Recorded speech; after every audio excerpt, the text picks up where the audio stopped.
আত্মপ্রশংসা করো না, নিজেকে নিয়ে গর্ব করো না। ওয়া হুয়া আ'লামু বিমান ইত্তাকা, আল্লাহই ভালো জানেন কে প্রকৃতপক্ষে মুত্তাকি। আপনি যাকে আন্ডারএস্টিমেট করছেন, যার সম্মান ধুয়ে ফেলছেন, ব্যক্তিগত আক্রমণ করছেন, পারিবারিক জীবনে আক্রমণ করছেন, খুঁজে ভুল ধরার চেষ্টা করছেন যাতে জাতির সামনে লাঞ্ছিত করা যায়, হীন উদ্দেশ্য সফল হয়, আল্লাহ রাব্বুল আলামিন সব দেখছেন। আল্লাহ পাক এমন করবেন একসময় ইনশাআল্লাহ, যার পিছনে আপনি লেগেছেন তাকে আল্লাহ পাক বড় বানিয়ে দিবেন আর আপনাকে ঘরের মধ্যে অপমান করবেন ইনশাআল্লাহ। এটা হাদিসে এসেছে, যখন কোনো মানুষের গোপন দোষ ত্রুটি অনুসন্ধান করার চেষ্টা করে, আল্লাহ রাব্বুল আলামিন সে যদি ঘরের মধ্যে লুকিয়েও থাকে ওইখানে তাকে অপমান করে ছেড়ে দিবেন ইনশাআল্লাহ। এটা আল্লাহ পাকের ফয়সালা, এর বহু নজির আমাদের সামনে আছে। আল্লাহ পাক আরো বলছেন, আসা আন ইয়াকুনু খায়রাম মিনহুম ওয়ালা নিসাউম মিন নিসা আসা আন ইয়াকুননা খায়রাম মিনহুম। কোনো মহিলাও যেন অন্য কোনো মহিলার ব্যাপারে এমন না করে, বা কোনো একদল মহিলা আরেকদল মহিলার ব্যাপারে যেন এমন না করে, আন্ডারএস্টিমেট না করে, তুচ্ছ তাচ্ছিল্য না করে। হতে পারে যার তুচ্ছ তাচ্ছিল্য করা হচ্ছে, যাকে তুচ্ছ তাচ্ছিল্য করা হচ্ছে, সেই মহিলার দল বা সেই মহিলা আল্লাহর কাছে এদের চাইতে বেশি ভালো উঁচু মাকাম প্রাপ্ত। আল্লাহ পাক আমাদেরকে বোঝার তৌফিক দান করুন, আমিন। আল্লাহ আরও বলছেন, ওয়ালা তালমিজু আনফুসাকুম, তোমরা একে অপরকে তিরস্কার করো না। ওয়ালা তালমিজু আনফুসাকুম, বা একে অপরকে দোষারোপ করো না। ওয়ালা তানাবাজু বিল আলকাব, এবং একে অপরকে মন্দ নিকৃষ্ট নামে ডেকো না, মন্দ নিকৃষ্ট নামে সম্বোধন করো না। বি'সাল ইসমুল ফুসুকু বা'দাল ঈমান, ঈমান আনার পরে এটা অত্যন্ত জঘন্য একটা ফাসিকি কাজ। কোনটা? একজন আরেকজনের দোষ খুঁজে বের করবে এবং একজন আরেকজনকে মন্দ নামে ডাকবে। ওয়ামান লাম ইয়াতুব ফাউলাইকা হুমুজ যালিমুন, যারা এখান থেকে তওবা করে ফিরে আসছে না, নিঃসন্দেহে এটা একটা জুলুমের অন্তর্ভুক্ত। ফাউলাইকা হুমুজ যালিমুন, এরা জালেমদের অন্তর্ভুক্ত। এই আয়াত থেকে শিখলাম যে একজন মুসলিম ব্যক্তি যেন আরেকজন মুসলিম ব্যক্তিকে আন্ডারএস্টিমেট না করে, একটা মুসলিম কম আরেকটা মুসলিম কমকে যেন আন্ডারএস্টিমেট না করে, একজন মহিলা যেন আরেকজন মহিলাকে তুচ্ছ তাচ্ছিল্য না করে, এক শ্রেণীর মহিলা আরেক শ্রেণীর মহিলাকে যেন তুচ্ছ তাচ্ছিল্য না করে। তোমরা একে অপরকে মন্দ নামে ডাকবে না, একে অপরকে বিদ্রুপ করবে না। যদি করো তাহলে এটা একটা ফাসাকি হবে, আর এখান থেকে যারা তওবা করবে না, আল্লাহ পাক বলছেন এরা হচ্ছে জালেম। এরপরে আল্লাহ রাব্বুল আলামিন বলছেন যে ইয়া আইয়ুহাল্লাযীনা আমানু, আবারও হে মুমিনগণ, ইজতানিবু কাসীরাম মিনাজ যান, আরও ডেঞ্জারাস নসিহত, যেটাতে আমাদের মধ্যে 100%, অলমোস্ট 100% মানুষ এখানে জড়িত। ইজতানিবু কাসীরাম মিনাজ যান, তোমরা বেশি থেকে বেশি ধারণা এবং অনুমান করা থেকে বিরত থাকো। বেশি ধারণা এবং অনুমান করা থেকে বিরত থাকো, বেঁচে থাকো। কারণ ইন্না বা'দাজ যান্নি ইসম, কারণ এমন অনেক ধারণা আছে যেগুলো আসলে পাপ, এগুলোর কোনো অস্তিত্ব নাই। অযথাই আপনি নিজের মনে এগুলো চিন্তা করছেন, সে হয়তো এমন না, আবার অমুক হয়তো তেমন, এখানে হয়তো এটা আছে, ওখানে হয়তো ওটা আছে। আপনি অযথাই অনুমান করছেন, এই অনুমানগুলোর সাথে বাস্তবতার কোনো সম্পর্ক নাই। আল্লাহ পাক আরও বলছেন, ওয়ালা তাজাসসু, তোমরা জাসুসি করো না। এখানে জাসুসি বলতে বোঝানো হচ্ছে যে ইচ্ছা করে অন্যের দোষ খুঁজে বের করো না। এখানে জাসুসি বলতে বোঝানো হচ্ছে ইচ্ছা করে কোনো ব্যক্তির দোষ খুঁজে বের করার চেষ্টা করো না। এমনি প্রত্যেক মানুষের মধ্যে দোষ থাকে, দেখাই যায় স্পষ্ট। তুমি এক্সট্রা খুঁজে বের করতে যেও না। ওয়ালা তাজাসসু, তোমরা জাসুসি করতে যেও না। এখানে রাষ্ট্রীয় জাসুসি বোঝানো হচ্ছে না। একটা ইসলামিক স্টেটের নিরাপত্তার স্বার্থে তদন্ত গোয়েন্দা সংস্থার কাজ করার সম্পূর্ণ এখতিয়ার আছে, কোরআন সুন্নাহ সমর্থিত কাজের। এখানে এটা বোঝানো হচ্ছে না।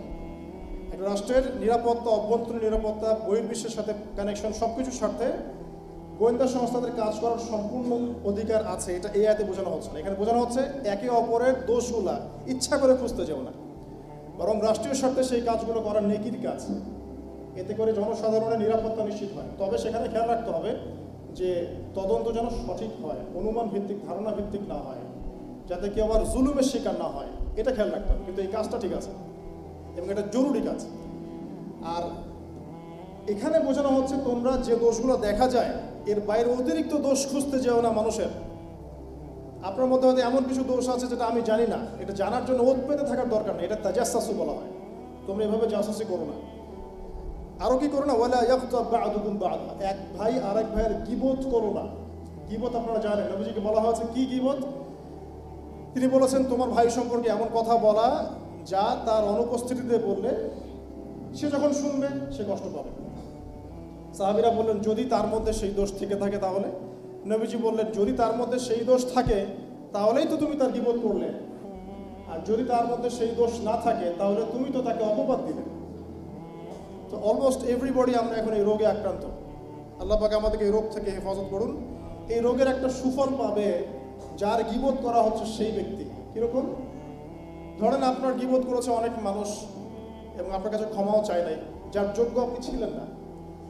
এখন কিয়ামতের মাঠে উঠে দেখবেন যে অনেক নেকি অটোমেটিকলি আপনার আমলনামায় যুক্ত হচ্ছে। কিভাবে? যে এই মানুষগুলো আপনার গীবত করেছিল, আপনি তার যোগ্য ছিলেন না, আপনার উপর জুলুমটা হয়েছে। আল্লাহ পাক সেদিন আপনাকে নেকি দিবেন ইনশাআল্লাহ, ওদের আমলনামা থেকে নিয়ে আপনাকে দিবেন।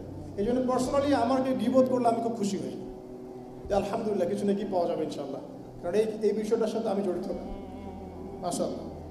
তো আল্লাহ পাক আমাদেরকে গীবতের মহামারী থেকে বেঁচে থাকার তৌফিক দান করুন। আল্লাহ পাক বলছেন যে তোমরা কি একে আইয়ুহিব্বু আহাদুকুম আইয়াকুলা লাহমা আখিহি মাইতান ফাকারিহতুমু, তোমরা কি তোমাদের মৃত ভাইয়ের গোশত ভক্ষণ করতে পছন্দ করবে? ফাকারিহতুমু, তোমরা তো এটাকে অপছন্দ করো। অতএব গীবতকে আল্লাহ পাক এখানে মৃত ভাইয়ের গোশত খাওয়ার সাথে তুলনা করেছেন। এখন দেখেন না যে কাক কাকের গোশত খায় না, অনেক সময় দেখা যায় এক আলেম আর এক আলেমের গোশত খাচ্ছে, দেখেন না? এখনকার যুগ এমন চলছে, কাকও কাকের গোশত খায় না, মুসলিম মুসলিমের গোশত খায়, মুমিন মুমিনের গোশত খায়। কোনো কোনো ক্ষেত্রে দেখবেন এক দাড়ি টুপিওয়ালা লোক আরেক দাড়ি টুপিওয়ালা লোকের গোশত খাচ্ছে। এমন অনেক মানুষ জুলুমের শিকার আছে এই সমাজে, যাদের পিছনে এমন মানুষ কাজ করেছে যারা দেখতে ওই মানুষের মতোই। কথা বুঝতে পারছেন না? এমন অনেক মানুষ জুলুমের শিকার হয়েছে এই সমাজে, হচ্ছে প্রতিনিয়তই, যাদের পিছনে এমন মানুষ আছে যে ওই মানুষের মতোই দেখতে। সামাজদার কে লিয়ে ইশারা কাফি। ওয়াত্তাকুল্লাহ, তোমরা আল্লাহকে ভয় করো, তোমরা আল্লাহকে ভয় করো। ইন্নাল্লাহা তাওয়াবুর রহিম, আল্লাহ পাক নিঃসন্দেহে তওবা কবুলকারী এবং পরম দয়ালু। এরপরে আল্লাহ পাক আরো বড় পরিসরে বলছেন ইয়া আইয়ুহান নাস। এবার কিন্তু আর মুমিন বলছেন না আল্লাহ পাক, ইয়া আইয়ুহান নাস, হে মুমিন, হে মানব জাতি। ইয়া আইয়ুহান নাস, হে পুরো মানব জাতি। এখানে আর মুমিনদেরকে নিয়ে কথা বলছেন না, পুরো মানব জাতিকে বলছেন। ইন্না খালাকনাকুম মিন যাকারিন ওয়া উনসা, হে মানব জাতি, তোমাদেরকে আমি সৃষ্টি করেছি একজন পুরুষ একজন নারী থেকে। ইন্না খালাকনাকুম মিন যাকারিন ওয়া উনসা ওয়া জাআলনাকুম শুউবান ওয়া ক্বাবাইলা লিতাআরাফু, হে মানব জাতি, তোমাদেরকে আমি সৃষ্টি করেছি একজন পুরুষ একজন নারী থেকে, আদম এবং হাওয়া থেকে। অতঃপর তোমাদেরকে বিভক্ত করে দিয়েছে বিভিন্ন কবিলা এবং দলে উপদলে, জাতিতে, কবিলায়, গোত্রে বিভক্ত করেছে। কেন? লিতাআরাফু, যাতে তোমরা একে অপরের সাথে পরিচিত হতে পারো। ভাষার পার্থক্য থাকবে, রঙের পার্থক্য থাকবে, সংস্কৃতির পার্থক্য থাকবে, রুচি অভ্যাসের পার্থক্য থাকবে, ভৌগোলিক পার্থক্য থাকবে, বাট পরিচিত হওয়ার জন্য তোমাদেরকে আমি এভাবে বিভক্ত করেছি, গর্ব ফখর করার জন্য। ইকোনমিক লাইফে যাও, অর্থনৈতিক জীবনে, সেখানে আল্লাহ এবং তার রাসূল যা দিয়েছেন সেটা ফলো করো, আগ বেরো না। পলিটিক্যাল লাইফে যাও, জিও পলিটিক্যাল লাইফে যাও, আল্লাহ এবং তার রাসূল যা দিয়েছেন সেটা নিয়ে থাকো, সামনে যেও না। যদি যাও তুমি ক্ষতিগ্রস্ত হবে। ওয়াত্তাকুল্লাহ, এবং একই সাথে আল্লাহকে ভয় করে চলো, কারণ আল্লাহ রাব্বুল আলামিন সব কিছু শোনেন, সব কিছু জানেন। দ্বিতীয় আয়াতে আসেন, আল্লাহ রাব্বুল আলামিন বলছেন ইয়া আইয়ুহাল্লাযীনা আমানু, আবারও হে মুমিনগণ, লা তারফাউ আসওয়াতাকুম ফাওকা সাওতিন নবী, হে মুমিনগণ, তোমরা আল্লাহর নবী মুহাম্মদ সাল্লাল্লাহু আলাইহি ওয়াসাল্লামের যে কথা, গলার ভয়েস, কণ্ঠস্বর, এর চেয়ে কণ্ঠস্বর উঁচু করো না। একটু আগে বলা হলো সামনে যেও না, এবার আরো টেনে ধরা হচ্ছে সামনে যাওয়া তো অনেক দূরের কথা। আল্লাহ এবং তার রাসূলের কণ্ঠস্বরের চাইতে কণ্ঠস্বর উঁচুও করতে পারবে না, এটা করো না।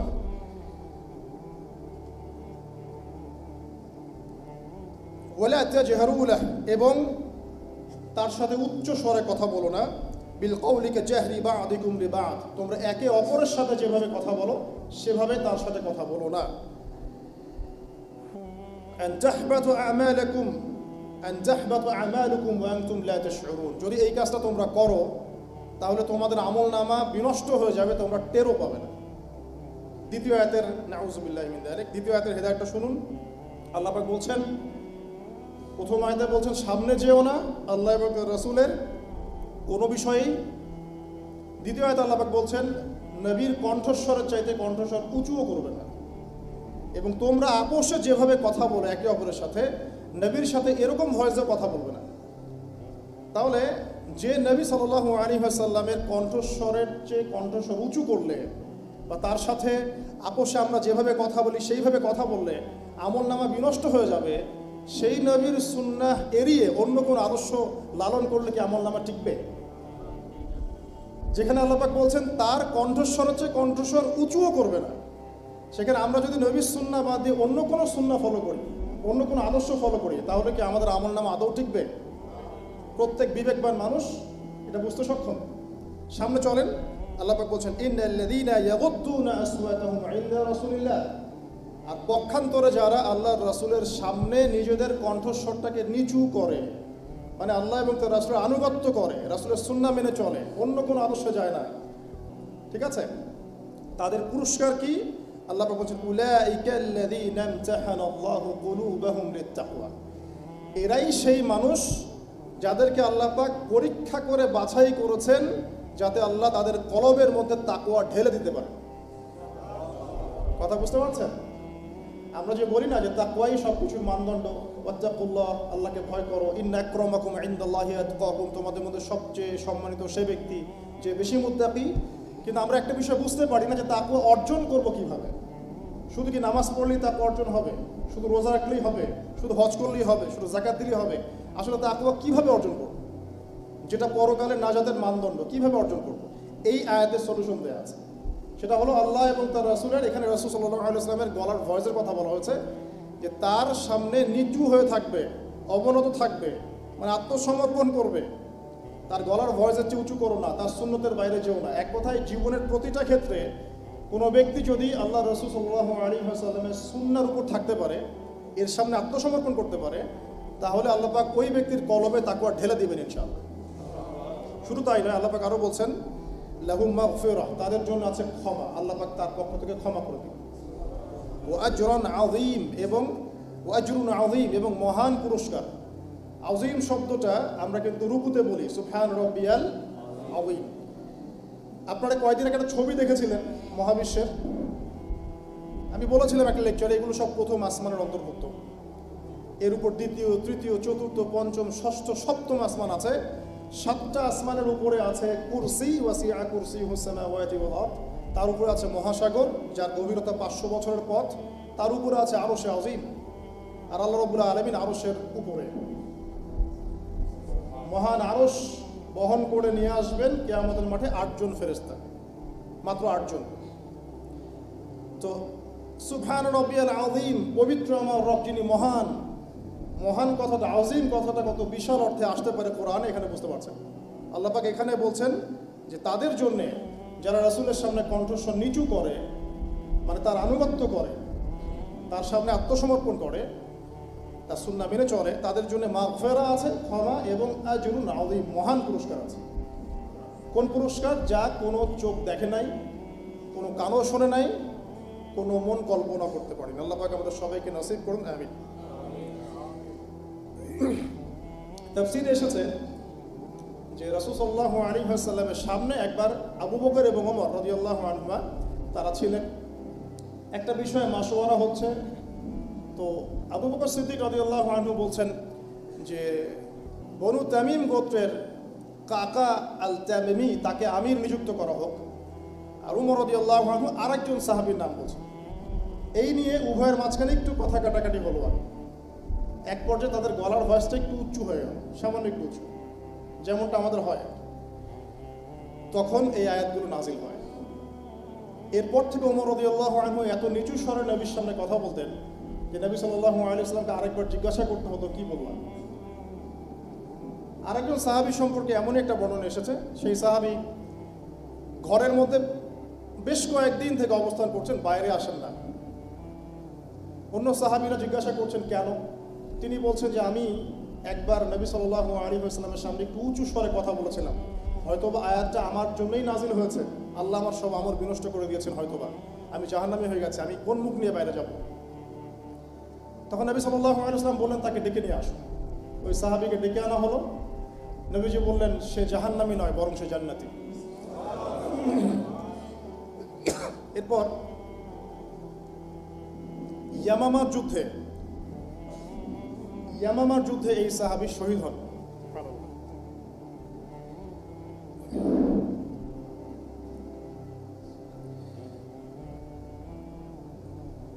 চতুর্থ আয়াতে আল্লাহ পাক বলছেন, প্রথম তিনটা আয়াত আমরা বুঝতে পেরেছি আলহামদুলিল্লাহ।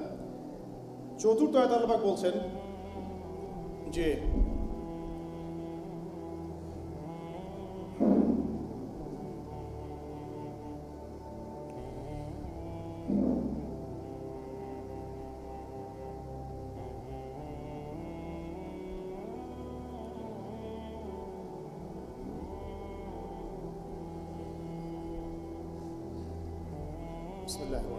আল্লাহ পাক বলছেন ইন্নাল্লাযীনা ইউনাদুনাকা মিন ওয়ারাইল হুজুরাত ইন্নাল্লাযীনা ইউনাদুনাকা মিন ওয়ারাইল হুজুরাত আকসারুহুম লা ইয়াকিলুন। 4 নম্বর আয়াতে আল্লাহ পাক বলছেন প্রথম 3 আয়াতের পরে, নিশ্চয়ই যারা হে নবী মুহাম্মদ সাল্লাল্লাহু আলাইহি ওয়াসাল্লাম তোমাকে হুজুরাতের পিছন দিক থেকে ডেকেছে, মানে নবী সাল্লাল্লাহু আলাইহি ওয়াসাল্লামের ছোট ছোট হুজরা ছিল, কক্ষ ছিল, এরকম 9টা কক্ষে তার 9 জন স্ত্রী থাকতেন মসজিদে নববীর ঠিক পাশে। তো একদল বেদুইন মানে আরবের গ্রাম্য কিছু মানুষ, তারা একবার দুপুর বেলা এসেছিল নবী সাল্লাল্লাহু আলাইহি ওয়াসাল্লামের কাছে। তাকে না পেয়ে তারা ঘরের বাহির থেকে তাকে ডাকা শুরু করেছিল জোরে জোরে, হে মুহাম্মদ সাল্লাল্লাহু আলাইহি ওয়াসাল্লাম বাইরে আসুন এভাবে বলা শুরু করেছে। নবী সাল্লাল্লাহু আলাইহি ওয়াসাল্লাম মনে মনে একটু অস্বস্তি বোধ করেছেন, কিন্তু মুখে কিছু বলেন নাই, মুখে তাদেরকে কোনো কটু কথা বলেন নাই, কিন্তু আল্লাহ পাক সেই অস্বস্তির অবস্থাটা বুঝতে পেরেছেন। তো আল্লাহ পাক বলছেন যে নিশ্চয়ই যারা তোমাকে এই হুজুরাতের পিছন থেকে ডাকে আকসারুহুম লা ইয়াকিলুন, তাদের বেশিরভাগের আকল নাই, বেশিরভাগের জ্ঞান নাই, মানে তারা একটু গ্রাম্য মানুষ, তাদের এত ভদ্রতাবোধ নাই। ওয়ালাউ আন্নাহুম সাবারু হাত্তা তাখরুজা ইলাইহিম লাকানা খায়রুল লাহুম, যদি তোমার বের হওয়া পর্যন্ত তারা অপেক্ষা করত, তুমি নিজে বের হয়ে আসবে এই পর্যন্ত তারা অপেক্ষা করত, তাহলে এটা তাদের জন্য বেশি ভালো হতো। আল্লাহ পাক এভাবেই বললেন। তারপরে বলছেন যে লাহুম খায়রুল লাহুম আল্লাহু গফুর রহিম, আল্লাহ পাক পরম করুণাময় অসীম দয়ালু। এখানে এই দুইটা আয়াতের মধ্যে একটা নাসিহা আছে। একদল মানুষ যারা কিছুটা আকলহীন ছিল, তারা নবী সাল্লাল্লাহু আলাইহি ওয়াসাল্লামকে এভাবে ডাকা শুরু করলো। নবীর মনের কষ্ট আল্লাহ বুঝতে পারলেন, আয়াত নাজিল করে দিলেন, কিন্তু নবী সাল্লাল্লাহু আলাইহি ওয়াসাল্লাম নিজের মুখে কিছু বলেন নাই। এখন আল্লাহ পাক বলছেন যদি তারা সবর করত এবং তোমার বের হয়ে আসা পর্যন্ত অপেক্ষা করত, এটা তাদের জন্য বেশি ভালো হতো। এখানে খেয়াল করে দেখেন যে কোনো সময় এমন হতো যে আমি কোনো সাহাবীর কাছে গিয়েছি হাদিস শেখার জন্যে, তার বাসার সামনে গিয়ে আমি দাঁড়িয়ে থাকতাম, তারপর তারা যখন বাসা থেকে বের হতো আমাকে জিজ্ঞাসা করতো যে তুমি বাসায় নক করলেই তো হতো, বাসায় একটু নক করলেই তো হতো, তাহলে তো আমরা বের হয়ে তোমাকে হাদিস শেখাতে পারতাম, বলতে পারতাম। তখন আব্দুল্লাহ ইবনে আব্বাস রাদিয়াল্লাহু আনহু তিনি বলতেন যে এই আয়াতটা আমাকে বাধা দেয়, যে আয়াতটা নবী মুহাম্মদ সাল্লাল্লাহু আলাইহি ওয়াসাল্লাম সম্পর্কে নাজিল হয়েছে, আর যেহেতু আলেমগণ নবীদের উত্তরাধিকারী ওয়ারিস, এই জন্য কোনো আলেমের কাছে গিয়ে জ্ঞান শেখার জন্য আমি অপেক্ষা করতে পছন্দ করি যতক্ষণ না সে বের হয়ে আসে। আর আমাদের সোসাইটির মধ্যে দেখবেন যে আলেম ওলামার উপর মানুষের আচরণ কেমন হয়। কোনো ক্ষেত্রে দেখা যায় এমন যে একজন ইমাম একজন খতিবকে মসজিদ কমিটির কাছে জিম্মি হয়ে থাকতে হচ্ছে। কখনো এমন হয় না? কখনো দেখা যায় একটা মাদ্রাসার পরিচালনা কমিটির কাছে একজন মাদ্রাসার প্রিন্সিপালকে জিম্মি হয়ে থাকতে হচ্ছে। আর এখানে আল্লাহ পাক কি শিক্ষা দিচ্ছেন যে নবী সাল্লাল্লাহু আলাইহি ওয়াসাল্লামের বাসার পিছন থেকে তাকে উচ্চস্বরে ডাকাটাকে তিনি অপছন্দ করছেন, এবং সাহাবায়ে কেরাম আমল করে দেখাচ্ছেন এইভাবে তারা আলেমদের বাসার সামনে গিয়ে দাঁড়িয়ে থাকতেন যতক্ষণ না তারা বের হয়। এই তাজিম না থাকলে দিনের জ্ঞান অর্জন করা যায় না। আসলে ভক্তি, শ্রদ্ধাবোধ, তাজিম এগুলো না থাকলে দিনের জ্ঞান অর্জন করা যায় না। আল্লাহ পাক আমাদেরকে তৌফিক এনায়েত করুন। এরপরে খুব ইম্পর্টেন্ট কিছু আয়াত আসবে, এগুলোর দিকে আমি বেশি ফোকাস করতে বলছি। আল্লাহ পাক বলছেন 6 নম্বর আয়াতে, ইয়া আইয়ুহাল্লাযীনা আমানু, হে মুমিনগণ। এই জায়গা থেকে খুব ভালো করে শোনেন, মূল সূরার ফেসটা এখান থেকে শুরু হচ্ছে। ইয়া আইয়ুহাল্লাযীনা আমানু, হে মুমিনগণ। সবাইকে বলা হচ্ছে হে মুমিনগণ। ইন জাআকুম ফাসিকুম বিনাবাইন ফাতাবায়ানু, তোমাদের কাছে যদি কোনো ফাসেক বা পাপাচারী কোনো সংবাদ নিয়ে আসে, যে কোনো খবর, হে মুমিনগণ, তোমাদের কাছে যদি কোনো ফাসেক বা পাপাচারী ব্যক্তি কোনো সংবাদ নিয়ে আসে, যে কোনো খবর নিয়ে আসে, ফাতাবায়ানু, সেটা আগে ভালো করে তদন্ত করে পরীক্ষা করে দেখো। আগে বিশ্বাস করো না এবং আগে কোনো ইনিশিয়েটিভ নিও না, ওই তথ্যের উপর ভিত্তি করে কোনো কাজ করে বসো না। আগে তোমরা খবরটাকে যাচাই বাছাই করে দেখো। কেন? আন তুসিবু কওমান বিজাহালা ফাতুসবিহু আলা মা ফাআলতুম নাদিমিন। হতে পারে ওই খবরটা বিশ্বাস করে নেওয়ার ফলে অজ্ঞতা বশত তোমরা এমন কিছু করে বসবে যার ফলশ্রুতিতে তোমরা পরবর্তীতে নিজেরাই অনুতপ্ত হবে। কথা কি বুঝতে পারছেন ভাই? আচ্ছা, এক্সাম্পল দেই তাহলে বুঝতে সুবিধা হবে। বিশ্বের সবচেয়ে মিথ্যা বলা, মিথ্যা প্রচার করা এবং মিথ্যা প্রতিষ্ঠায় সর্বশ্রেষ্ঠ যে জগৎ, যে সভ্যতা, তার নাম পশ্চিমা সভ্যতা। মিথ্যার উপরে তো পিএইচডি করা আছে। তো এই মিথ্যার উপর একটা পিএইচডির একটা অংশ ছিল। একবার হঠাৎ করে তারা বলল যে ইরাকে সাদ্দাম হোসেন নামে একজন ব্যক্তি আছে, আমি তার পার্টির কেউ না, আমি এক্সাম্পল দিচ্ছি। তো সেই ব্যক্তির কাছে মারণাস্ত্র আছে, নিউক্লিয়ার ওয়েপন্স আছে, ইত্যাদি ইত্যাদি। কি করতে হবে? এখন তাকে আক্রমণ করতে হবে। আক্রমণ করা হলো, অল্প কিছুদিনের মধ্যে ইরাক ম্যাসাকার, হাজার হাজার মানুষ মারা গেল, লক্ষ লক্ষ নারীকে ধর্ষণ করা হলো। আবু গারিব কারাগারের মধ্যে মেয়েদেরকে উলঙ্গ করে পর্নোগ্রাফিতে বাধ্য পর্যন্ত করা হয়েছে। তারা সবাই মুসলিম ছিলেন।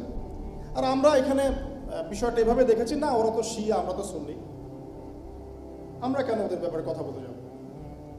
বুঝতে পারেন না কথা? ওরা তো শিয়া, আমরা তো সুন্নি। কিন্তু যারা ওদেরকে মেরেছে ওরা এই হিসাবটা করে নাই, এই হিসাবটা আমরা করেছি। ঠিক ইয়েমেনের বাচ্চাগুলোকে যখন বোম মেরে হত্যা করা হচ্ছিল কয়েকদিন আগেই, ইভেন এখনো চলছে, আমরা বলছি না ওরা তো শিয়া।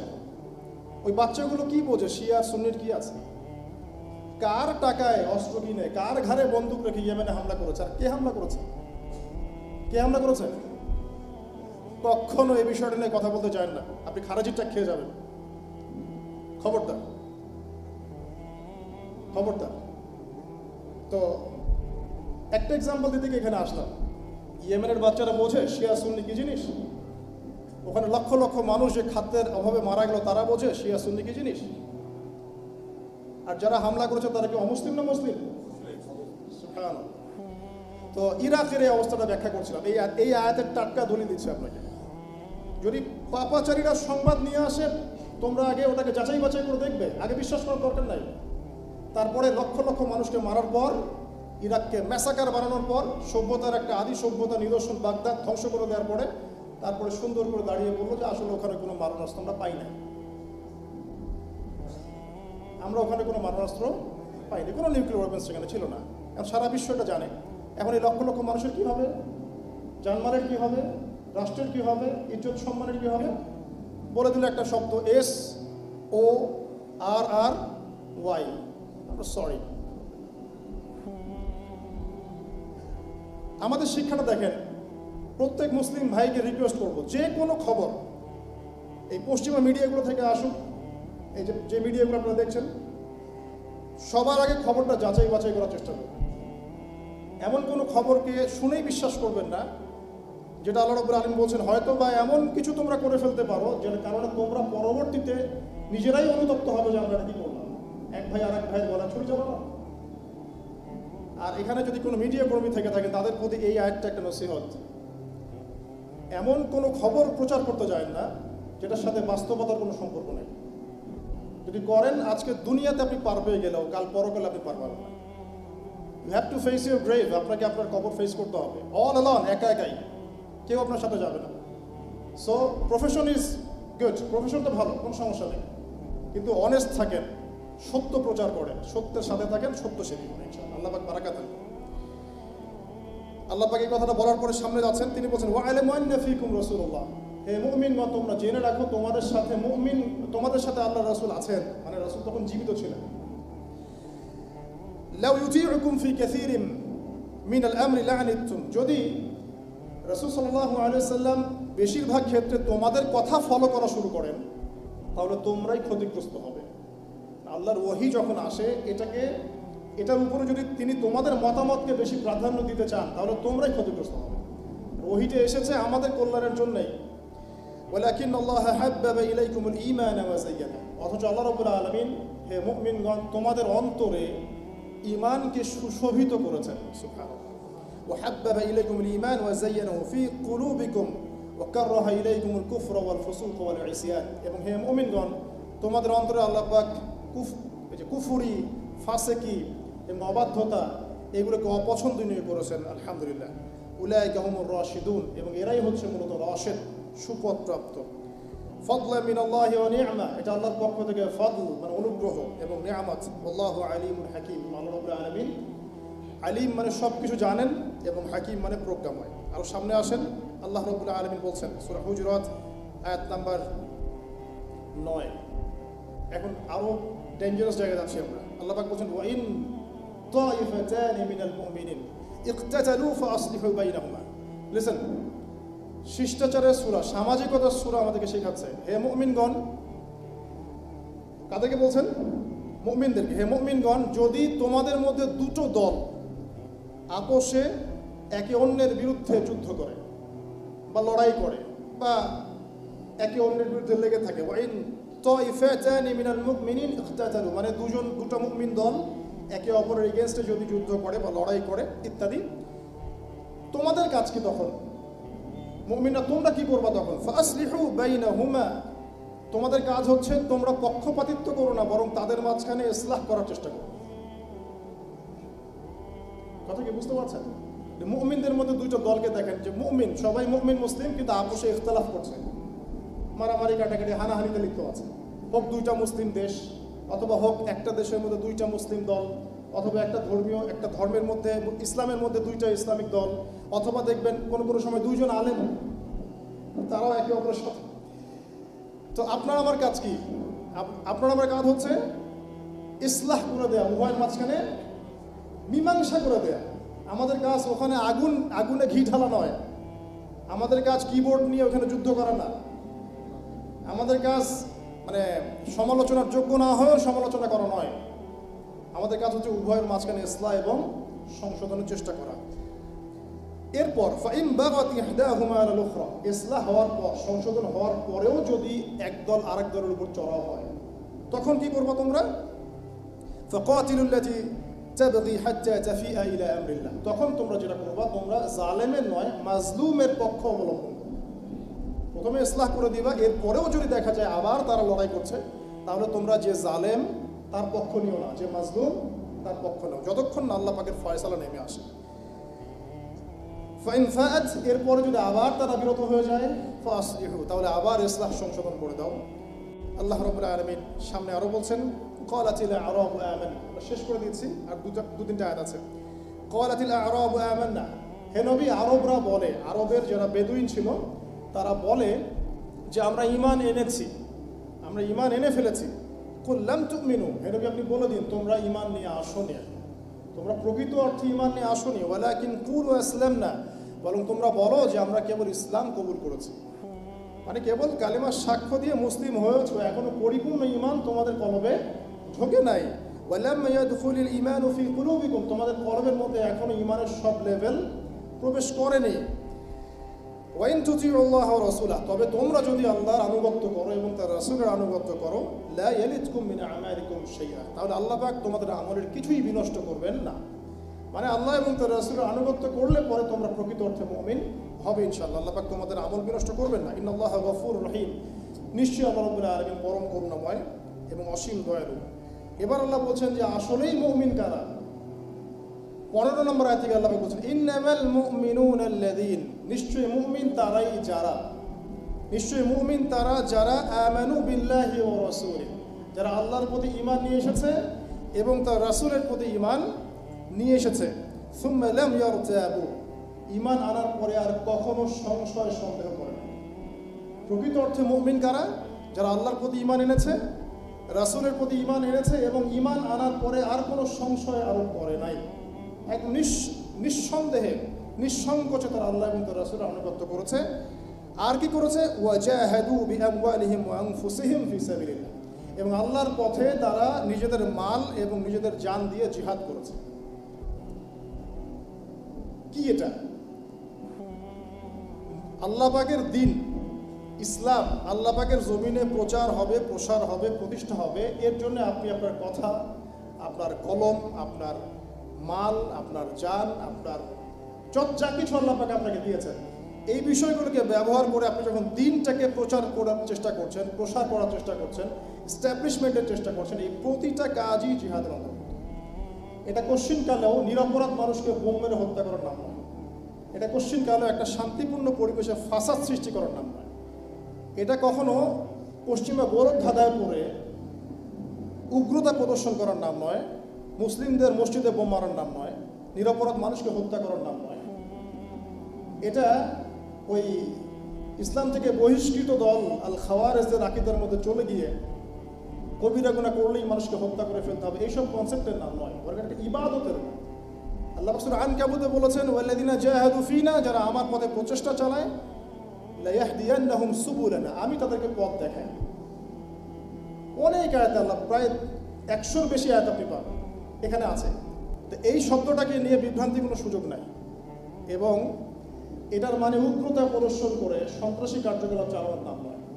আল্লাহ পাকের দিনটা আল্লাহ পাকের জমিনে সবার মাঝে ছড়িয়ে পড়ুক, প্রসার হোক, প্রচার হোক, প্রতিষ্ঠা লাভ করুক। এর জন্য আপনি নফসের সাথে বলেন, জান দিয়ে, মাল দিয়ে, সময় দিয়ে, শ্রম দিয়ে, প্রতিটা ইনিশিয়েটিভ আপনার এর মধ্যে অন্তর্ভুক্ত, এবং এটা একটা ইবাদতের নাম।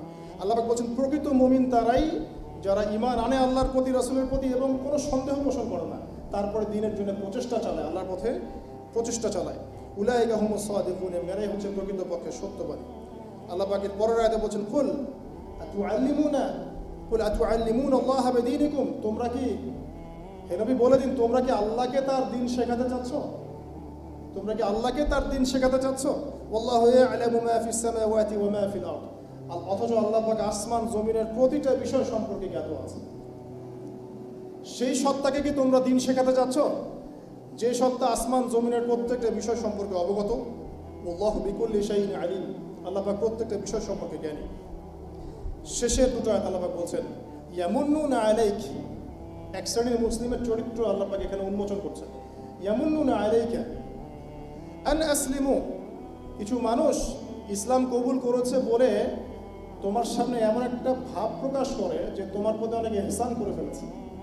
ইয়ামুন্নুনা আলাইকা আন আসলিমু, তোমরা কি ইসলাম কবুল করে করুণা করেছো নাকি আল্লাহর প্রতি? কুল লা তামুন্নু আলাইয়া ইসলামাকুম, আল্লাহ পাক বলছেন, তোমাদের ইসলাম কবুলে আল্লাহ পাকের কোনো করুণা নাই, আল্লাহ পাকের কোনো কিছু যায় আসে না। তোমরা কি ইসলাম কবুল করেছো মনে করেছো তোমরা আল্লাহকে ঋণ দিয়ে ফেলেছো, আল্লাহ পাকে ইহসান করে ফেলেছো? তোমাদের ইসলাম কবুলে আল্লাহর কিছু যায় আসে না।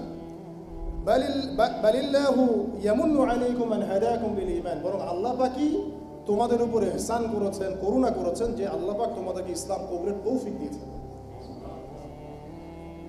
ইন কুনতুম সাদিকিন, যদি তোমরা সত্যবাদী হয়ে থাকো তাহলে বিশ্বাস করো এই বিষয়টা। ইন্নাল্লাহা ইয়ালামু গায়বাস সামাওয়াতি ওয়াল আরদ, নিশ্চয় আল্লাহ রাব্বুল আলামিন গায়েবের সমস্ত বিষয় জানেন, আসমান জমিনের গায়েবের সমস্ত বিষয় জানেন। আল্লাহু বাসীরুম বিমা তা'মালুন, আল্লাহ রাব্বুল আলামিন সব কিছু দেখেন তোমরা যা করছো। এই কথাটা বলে আল্লাহ পাক সূরাটাকে শেষ করেছেন। এই সূরা হচ্ছে সূরা হুজুরাত, যার সংক্ষিপ্ত এক্সপ্লেনেশন